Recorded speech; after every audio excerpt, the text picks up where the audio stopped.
Hey everybody, it's John with Freshwater Systems. Today we're going to talk about VOCs, volatile organic compounds. VOCs, they're very common in the atmosphere and we can relate them to a lot of the products we use. VOCs come off of gasoline, they come off of solvents, inks, glue, magic markers or dry erase pens. That very distinct smell is a great example of a VOC. Your air freshener, even stuff that you use to make the house smell better is considered a VOC. Waterborne VOCs are a little bit different. They don't necessarily have that taste or smell that you would associate with airborne VOCs. And we address them a little bit differently. In the water, you're more apt to find the top three VOCs. That's trihalomethane. That is most commonly a disinfection byproduct.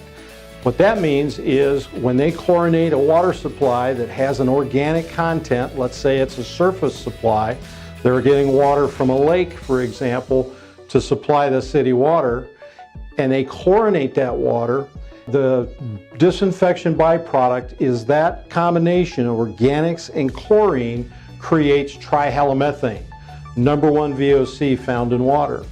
In fact, just as a note, when a private well owner puts chlorine in the well, if that well has any organic load, they could very well create that same THM.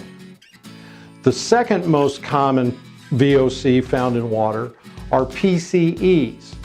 And that is a byproduct of solvents. Solvents used for cleaning, solvents used for diluting and breaking down inks and so forth. The number three most commonly found VOC is MTBE, and it's a gasoline additive. When they stopped allowing lead to be used with gasoline, they started using MTBEs quite extensively. And now we're finding that MTBE is the third most common VOC found in our drinking water supplies.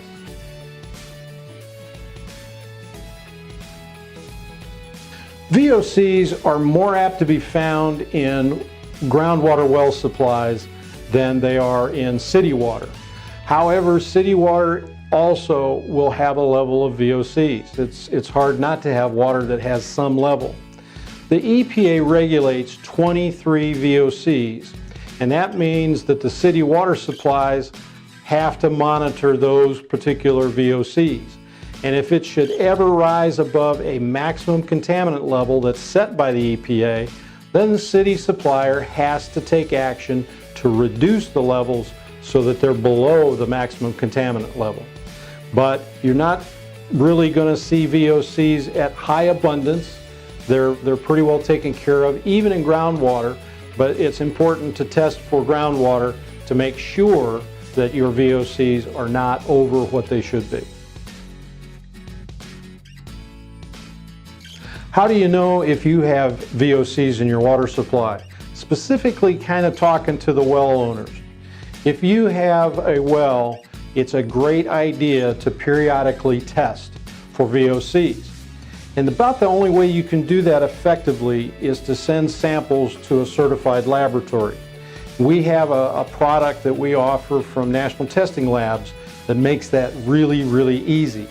And if you're on a well, I would suggest that periodically, it might be once a year, it could be every couple of years, you should test for these VOCs or other things that are in the well that could potentially be an issue. So how would you know if the VOC levels are too high? Well, obviously taking and running a test is certainly one way to completely understand it. But that's really the only way you can do it, because waterborne VOCs don't necessarily have a smell, they don't have a taste, and they don't have a color. So you could have a high level of VOCs in your drinking water and never know it until you run that test. So what does it take to get VOCs out of your water supply? Well, the answer is simply carbon. Carbon has properties that do a great job at grabbing a hold of a carbon-based VOC. kind of simple chemistry. So a carbon filter is what you want as a defense mechanism for the VOCs. And they come in lots of different shapes and sizes. In fact, if you have a refrigerator filter, that's a carbon guaranteed, and it's going to get VOCs out. A carbon filter under the sink, even a whole house carbon filter where you're trying to get chlorine out of the water supply to make it taste better throughout the house, that will reduce VOCs. What you have to have a note of, though, is if it's a point-of-use drinking water filter, you want to make sure that it's rated for VOC reduction. And it's going to give you a capacity, and the capacity is important so that you don't overrun that capacity and end up with a filter that's not getting VOCs out.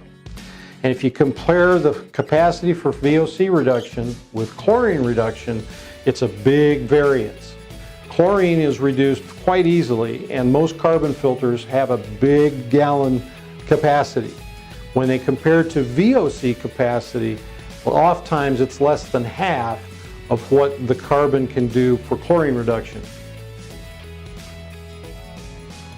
Reverse osmosis systems will take out VOCs, but only if they have a carbon pre-filter or post-filter. The VOC actually will go through a membrane, just like oxygen will. It'll pass through the membrane. So the reverse osmosis membrane will not reduce VOCs. But the carbon that's usually, or pretty much always, involved with a reverse osmosis system, that gets the VOCs. And if by chance anything gets past the pre-filter, the post-filter will get it. Well, that's all I have on VOCs.